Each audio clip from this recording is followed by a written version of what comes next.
I was always a massive fan of Linkin Park, so naturally when Chester Bennington, their lead singer, passed, it was a devastating time for me personally. Today we're diving deeper into his story. Thank you for subscribing.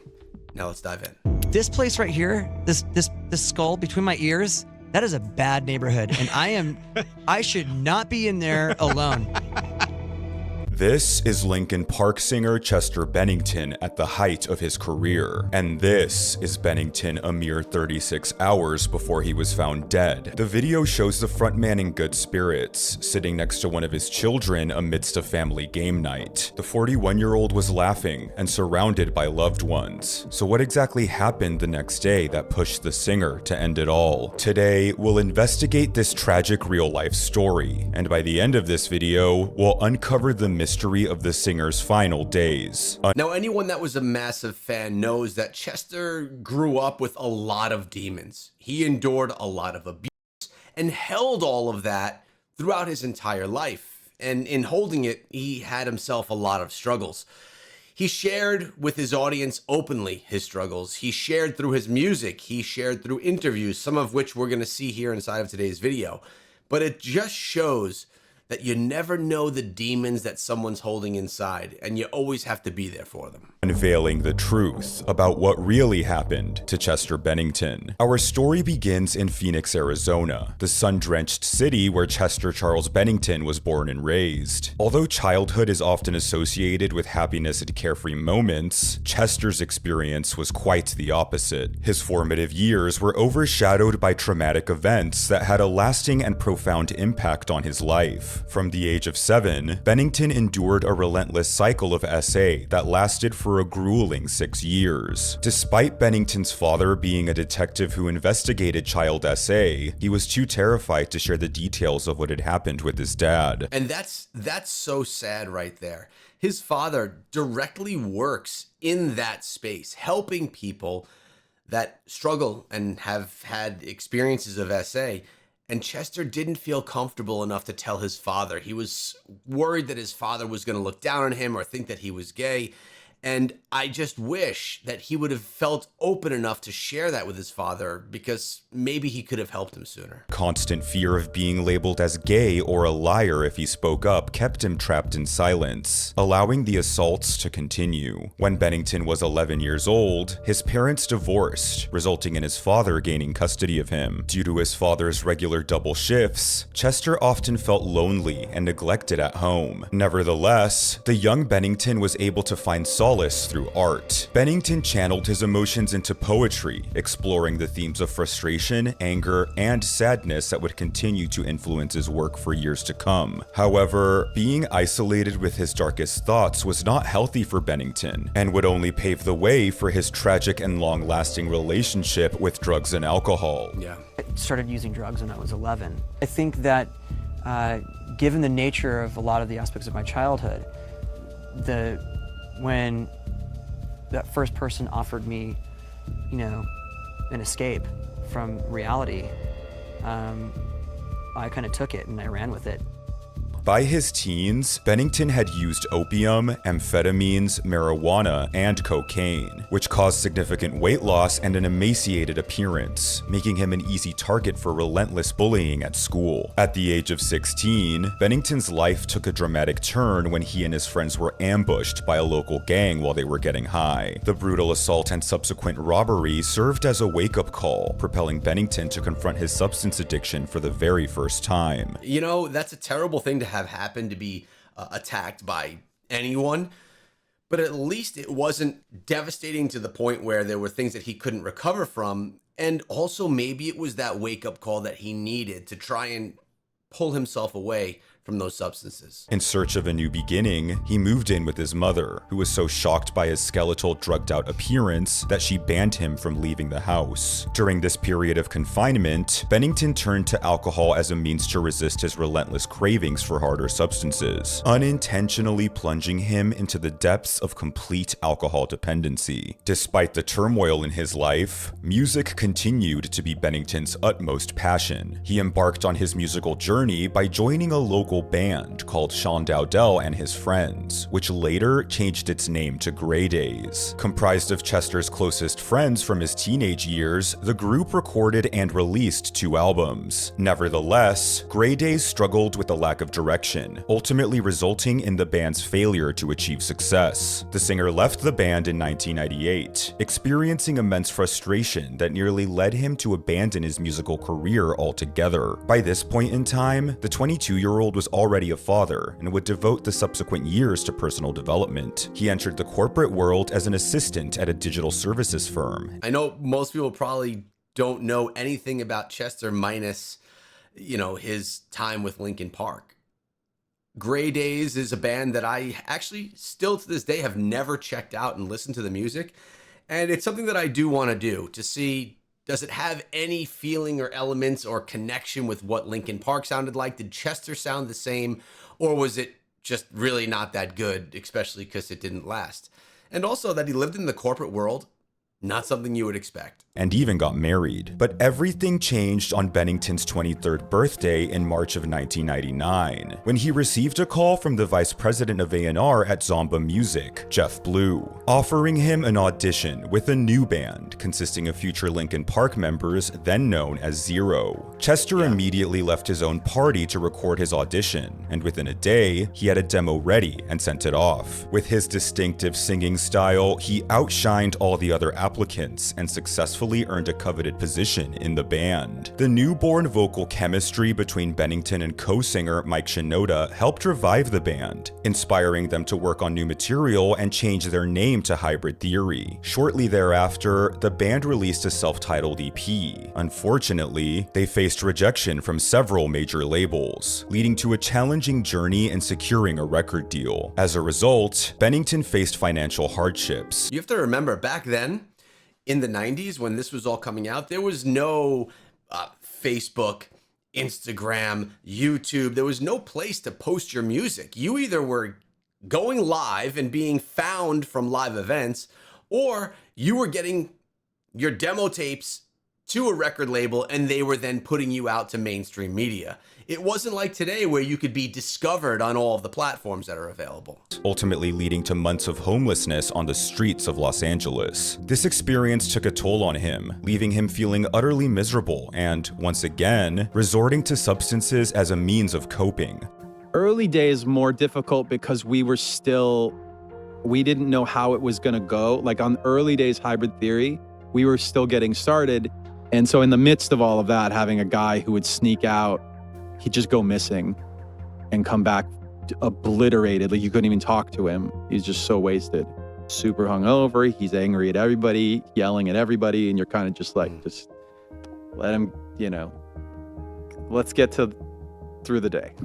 Thankfully, from this point forward, the journey took a turn for the better. The band's friend and influential advocate, Jeff Blue, had ascended to the position of vice president at Warner Brothers Records, and with his help, Hybrid Theory managed to secure a record deal, even after being rejected by the label 3 times before. Interesting that they needed help from an inside friend to actually get their start. And then to blow up into the massive band they were, it's crazy story. The band was then advised to change their name to avoid confusion with another group by the name of Hybrid. They considered the names Pleer and Platinum Lotus Foundation before deciding on Linkin Park, though they'd pay tribute to their old name in their debut album's title, Hybrid Theory. Released on October 24th, 2000, the album was a massive commercial success and went platinum within 2 months. Literally one of my favorite albums of all time. There's not one song on that album, and there's not many albums that can say this, but there's not one song on that album that I don't listen to when I listen to it from start to finish. It's one of the best albums of all time. Hybrid Theory ultimately sold more than 4.8 million copies during its debut year, with singles such as Crawling and In the End catapulting the band into mainstream prominence. However, their sudden success came with a new set of challenges. With a grueling schedule of 5 to 6 shows per week and constant traveling, Linkin Park's demanding lifestyle eventually took its toll, and the band found themselves navigating through the lowest of lows.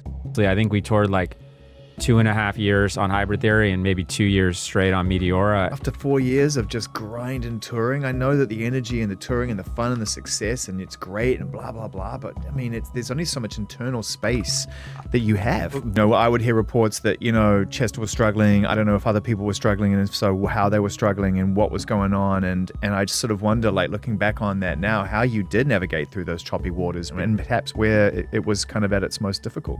Struggling to adapt to the fast-paced lifestyle of being a member of the hottest rock band of the early 2000s, Bennington's reliance on drugs and alcohol began to spiral out of control. This created a divide between Chester and the rest of his bandmates, as they did not partake in drugs themselves. During this period, the singer consistently performed under the influence, consuming cannabis right up until the band took the stage. When the shows ended, Bennington's night was just beginning. He would indulge in heavy drinking, repeating this cycle every single night. Despite the growing perils of Chester's self-destructive path, the band fought to maintain their momentum and went straight back into the studio to record their second album, Meteora. You have to wonder if the band was basically straight edge, meaning they didn't do any drugs or alcohol, and they were witnessing their headline singer, which they know the whole band relied on Chester. He was the face of Linkin Park. Were they always worried that something was going to happen and that their friend was going to run into some serious troubles and their band was going to completely implode? I'm assuming that there was a lot of concern on the back end that we never really hear about. Upon its release in March of 2003, the album debuted at #1 on the Billboard 200, boasting sales of over 810,000 copies in its first week alone. Then, once again, Linkin Park hit the road, without stopping for another 2 years. By the end of the Meteora touring cycle, Bennington found himself trapped in a failing marriage and violently dependent on alcohol. "I was a mess," admits Bennington. "I was falling through windows, having seizures, and going to the hospital the whole time. It was ridiculous. I was a total wreck." In his darkest moments, he turned to his loved ones for support, recognizing that his journey was not one he could navigate alone. Fortunately, much to Chester's overwhelming relief, his bandmates rallied to his rescue. In their pursuit of inner healing, the members of Linkin Park came together for deeply impactful band counseling sessions where Bennington was forced to confront his behavior over the past year. They essentially had an intervention, it seems, and I'm really happy to see that the band came together as a friend and as family to help Chester. It was through this process that he realized the harmful impact his alcohol and drug consumption had on his bandmates. So in 2006, with the unwavering support of his loved ones, Chester went to rehab, grasping a rare opportunity for redemption, one that eluded him in his troubled childhood. The road ahead wasn't easy, as he faced ongoing battles with his inner demons. Of course. But this time, he knew he wasn't alone. Bennington subsequently underwent a profound transformation, sobering up, going through a divorce, and eventually rediscovering love through his second wife, Linda Bennington. In the years that followed, he demonstrated a commitment to maintaining his sobriety and embracing a renewed sense of purpose. For the next decade, Linkin Park was unstoppable, captivating audiences with the release of 4 studio albums that all went platinum. Astonishingly, every one of these albums made their debut at the top of the Billboard 200 chart, with the exception of 2014's The Hunting Party, which entered at #3. Work on the band's follow-up album would begin the very next year, but things would soon take a tragic turn. In August of 2016, Bennington experienced a harrowing 3-day relapse, which regrettably persisted with subsequent weeks of continued drinking. A few months later, Linkin Park released Heavy, the first single from their upcoming studio album, One More Light. The song, however, deviated from the band's signature sound and unexpectedly veered towards a more pop-oriented style. This abrupt change triggered a negative reaction from fans and critics, with Bennington struggling to handle the feedback gracefully. The singer would lash out in interviews, telling fans to stab themselves in the face if they didn't like the song, and even threatening to kill anyone who accused him of selling out. Critics who were given advanced review copies of the album harshly criticized it, describing One More Light as an insincere and forced attempt by the band to capitalize on the trend of dance music-infused pop. And this is a problem in the industry.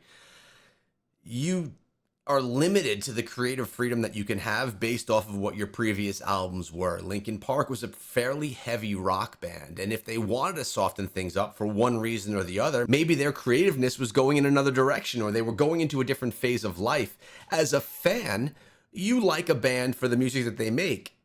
And then if it shifts, I can understand not liking it as much, but to go after people for changing style, creatively making their artwork different, it's not okay. And that's another strain that that band is going to have to handle. There are very few bands that we see be able to switch genres successfully. One of them recently is Machine Gun Kelly. MGK, he's been able to go from rap over to rock, back to rap. He could really do whatever he wants, but not surprised that Linkin Park had to handle this. All while completely abandoning their sense of identity. However, no one could predict the tragic series of events that would unfold next. On May 18th, 2017, the rock music community suffered a profound loss with the unexpected death of Soundgarden frontman Chris Cornell, who committed in his Detroit hotel room. Cornell's untimely passing occurred just hours before the release of Linkin Park's One More Light, and Chester was profoundly devastated by the loss. The two singers had forged a deep bond through their close friendship, and had even embarked on several tours together with their respective bands. In a testament to the love and admiration these two friends shared for one another, Bennington was even given the honor of being named the godfather to Cornell's youngest son. In an emotional social media post, Bennington stated that he could not imagine a world without Cornell in it, and prayed that his friend could find peace in the next life. The following day, Linkin Park was scheduled to perform the song Heavy on Jimmy Kimmel Live. However, Bennington would instead push the band to play One More Light, a heartbreaking song that explores the theme of losing a friend.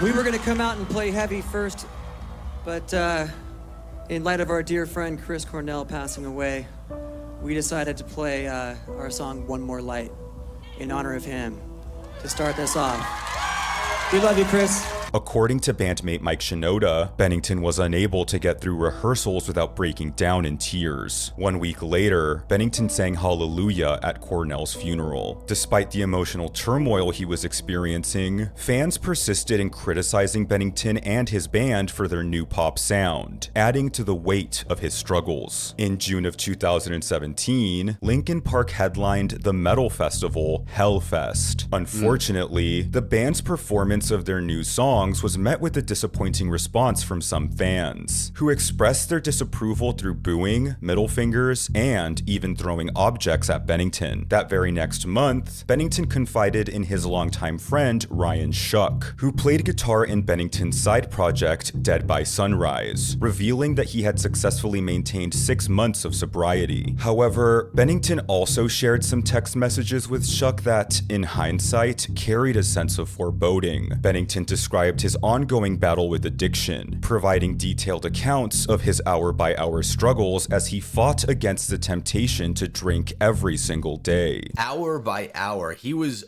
consistently haunted with the desire and the feeling of need for substances. Bennington would open up about his declining mental health in an interview with the Los Angeles radio station. I don't know if anybody out there can relate, but like, I have a hard time with life.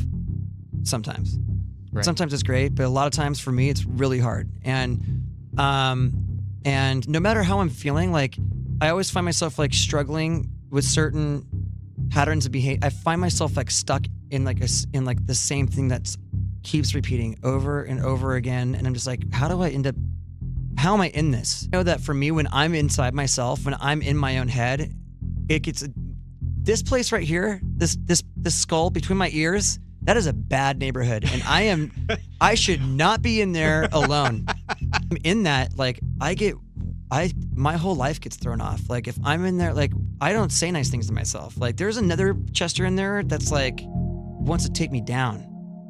On the week of July 17th, 2017, Bennington, along with his wife and kids, went on a family vacation to their cabin in Sedona, Arizona. Bennington, however, had to cut his vacation short and return home to fulfill band-related work obligations. He was happy, recalled his wife to Linda. He gave me a kiss goodbye, he gave the kids a kiss goodbye, and I never saw him again. On the morning of July 20th, 2017, Chester Bennington was discovered lifeless in his Palos Verdes Estates home in Los Angeles County. In his pocket was the boarding pass from the flight he had taken from Phoenix the day before, a poignant reminder of his final days spent with his beloved family. Bennington was found by a housekeeper. His death was ruled a by hanging, and took place nearly 2 months after Chris Cornell's own death on what would have been Cornell's 53rd birthday. Notably, both died as a result of hanging. The singer's autopsy noted that Bennington had a trace amount of alcohol in his system when he died, along with the troubling revelation that he had made another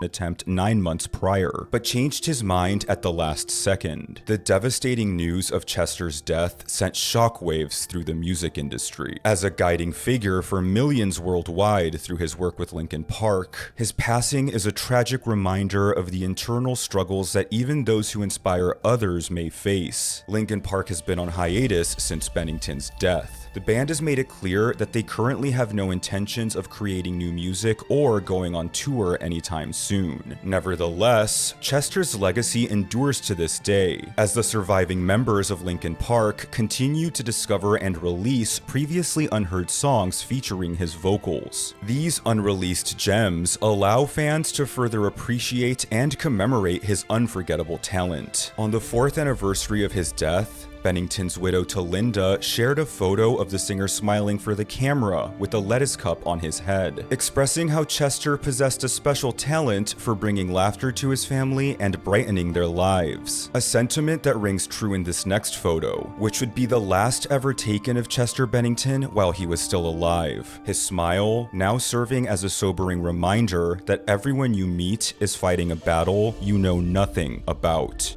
Now, since the release of this video, Linkin Park has began performing again, and they've brought on a new female vocalist to take place of Chester. I personally have not gotten into their music again since the passing of Chester, but many people have, and the band has been very successful. This is always a sobering story, hearing about someone that was such a massive influence in the music industry, Chester being one of my favorite artists of all time with Linkin Park. Share your love in the comments section below.